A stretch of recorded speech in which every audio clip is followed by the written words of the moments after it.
Siapa di sini yang seringkali dengar anekdot atau bahkan istilah mimpi itu nggak pernah mati, kecuali orangnya itu yang pergi gitu. Mimpi nggak pernah mati sampai akhirnya orangnya itu pun ikut mati.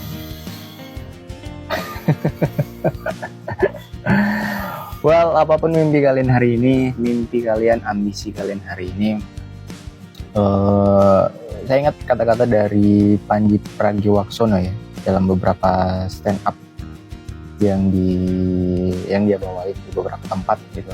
Dia sering kali bilang kayak gini, kalau misalkan ketika kalian udah dewasa, kemudian tua, di umur 35 atau bahkan masuk 40 atau bahkan 50, ketika kalian ngerasa benar-benar mimpi atau bahkan ambisi kalian yang kemarin-kemarin pengen banget kalian kejar di usia muda, ketika di usia tua kalian udah benar-benar pasrah gitu, pada akhirnya mimpi atau bahkan ambisi tadi kemudian muncul lagi gitu.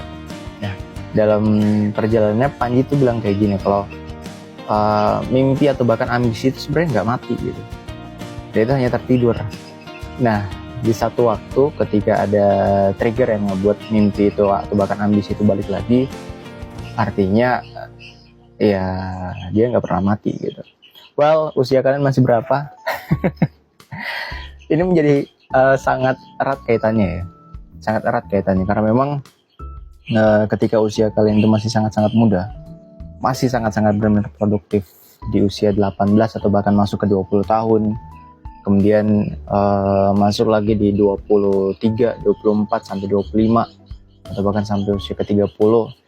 Kalau saran saya, kalau toh memang kalian masih benar-benar punya ambisi untuk ngelakuin banyak hal, untuk ngelakuin target yang kalian pengen capai itu ini, misalkan kejar itu dulu ya, kejar itu dulu.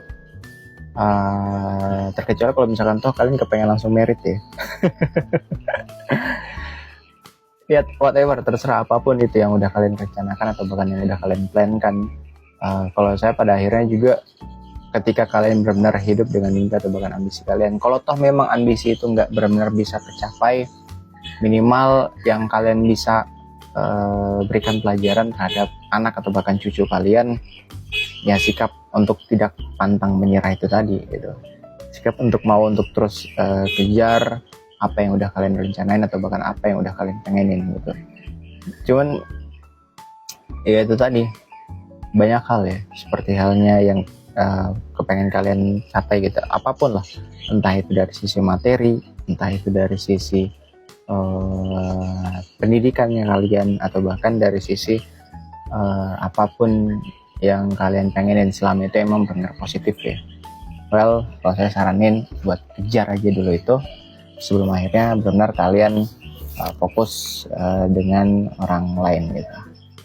Karena nggak sedikit karena faktor dari pasangan atau bahkan kalian ketika udah harus merit itu, hal-hal yang udah kalian rencanain itu bakal benar-benar selesai juga. Karena ketika udah masuk ke jenjang yang semisal punya pasangan atau bahkan sudah menikah, at least kalian sudah harus punya tanggung jawab, terlebih kalian sebagai laki-laki.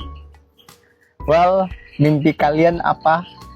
Dan kalau mimpi saya sendiri apa ya, jujur saya nggak begitu expect di usia saya yang ke-30-an saya berwirausaha.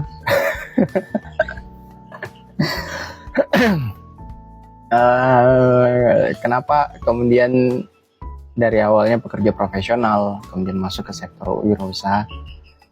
Seperti hal yang kemarin sering kali saya jelasin atau bahkan sering kali saya ungkapin kepada kalian ya, kalau memang ketika masuk di usia 25 atau bahkan masuk ke usia 30, ketika kalian benar-benar sadar kalau ternyata nggak semua ketika target misalkan masuk di satu perusahaan ya, perusahaan gede nih misalkan, atau bahkan perusahaan yang udah benar-benar kalian incar gitu, gimana ngejelasinnya ya? Yang jelas terkadang ketika masuk ke dunia seperti itu nggak sesuai ekspektasi kita. Alhasil karena itu ya mutusin untuk banting setir, mutusin untuk mandiri ya, mutusin untuk ya minimal ketika kalian bekerja nggak dihantui dengan yang namanya hal-hal yang sifatnya ditendang dari perusahaan misalkan. Tapi memang ketika fokus berwirausaha ya banyak juga tantangannya ya. Semisal kalian nggak perlu, maksudnya ketika bekerja ya, di satu perusahaan kalian nggak perlu mikirin yang namanya marketingnya, kalian nggak perlu mikirin yang namanya brandingnya, kalian nggak perlu mikirin cash flow perusahaan itu kayak gimana, dan yang paling pasti kalian pasti dapat gaji gitu. Tapi gimana kalau berwirausaha sendiri? Aduh, itu tantangannya lebih kompleks ya. Tantangannya lebih kompleks. Malah ada beberapa anekdot yang bilang kayak gini, kalau kalian masih benar-benar ngerintis semua sektor tuh kalian harus lakuin gitu, mulai dari ngebangun brandingnya seperti apa, ngebangun marketingnya seperti apa, ngebangun jalur produksi yang baik dan benar itu seperti apa, dan ngebangun tim yang benar itu seperti apa. Well, apapun pilihan kalian hari ini, apapun itu ya semoga bisa fight aja lah ya sampai detik ini. Balik lagi, kenapa dari bekerja kemudian masuk ke sektor wirausaha, selain dari selain dari tuntutan yang semakin hari semakin bukan gak masuk akal ya dari perusahaan, cuma memang target, apalagi kalau misalkan kalian kerja di sektor finance, misalkan di perbankan atau bahkan di pembiayaan misalkan, itu lebih gila lagi sih targetnya. Dan ya itu tadi, kepengen mandiri. Dan kenapa di sektor kreatif, khususnya untuk di bidang percetakan, sablonan, clothingan dan lain-lain. Karena lebih interest sih terkait soal karya yang ketika kalian buat by digital, kemudian diaplikasikan ke beberapa benda, dan ketika orang nilai atau bahkan orang itu gunakan atau orang pakai, entah keperluan apapun itu, event atau bahkan keperluan sehari-hari ya, ketika dia beraktivitas, dia pakai beberapa barang-barang kreatif yang kita buat, itu menjadi interest tersendiri sih buat saya. Dan apapun yang kalian lakukan di sana, selama itu menjadi bagian dari mimpi kalian, nggak ada yang salah ya, nggak ada yang salah ketika kalian mutusin ketika beralih dari kerja kemudian berwirausaha, atau bahkan dari berwirausaha kemudian balik lagi ke pekerjaan atau bahkan ke sektor corporate. Yang salah itu ketika kalian ngeluh tapi kalian nggak ngelakuin apa-apa. Saya jadi keinget sama kata-katanya siapa tuh, komika siapalah, lupa saya, yang bilangnya kalau misalkan apapun profesimu ya, wirausaha, kalian mutusin nganggur sekalipun, kalian mutusin kerja ya, atau apapun itu, yang salah itu ketika kalian ngeluh ya, kalian nggak berani berbuat apa-apa terhadap apa yang udah kalian pilih gitu. Jangan seperti itu. Saran saya, ketika kalian ngeluh terhadap suatu hal, lakukan perbaikan, lakukan inovasi, sampai akhirnya kalian benar-benar dapat feel yang kepengen kalian inginkan.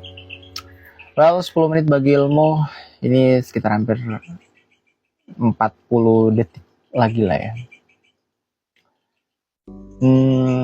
Oh iya, kalau kalian pengen gabung untuk di kelas kreatif ya, khususnya dari kelas printing sablon dan percetakan palu, ntar bakal saya share linknya di bawah.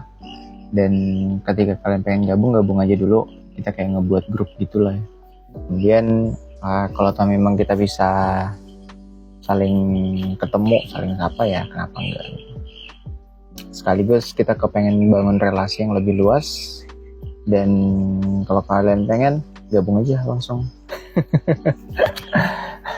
Yowis, saya Ian pamit ya, karena memang tinggal 5 atau bahkan 6 detik. Thank you sekali lagi yang udah nontonin. Dan jangan lupa untuk kejar mimpi kalian, kejar ambisi kalian ketika kalian masih berusia muda. Jangan nanti ketika kalian udah masuk di usia 40, 50 atau bahkan 60, mimpi itu balik lagi. Dan itu momen yang gak benar-benar enak ketika mimpi atau bahkan ambisi kalian bukan gak tercapai ya, tapi kalian gak ngelakuin dengan maksimal gitu. Kalau toh memang sudah kalian lakuin dengan maksimal, dan hal itu istilahnya dari angka 1 sampai 10 baru tercapai di 8 atau bahkan 9, at least minimal kalian sudah berusaha dengan keras gitu. Well, Ian pamit. Bye bye, see you, dadah.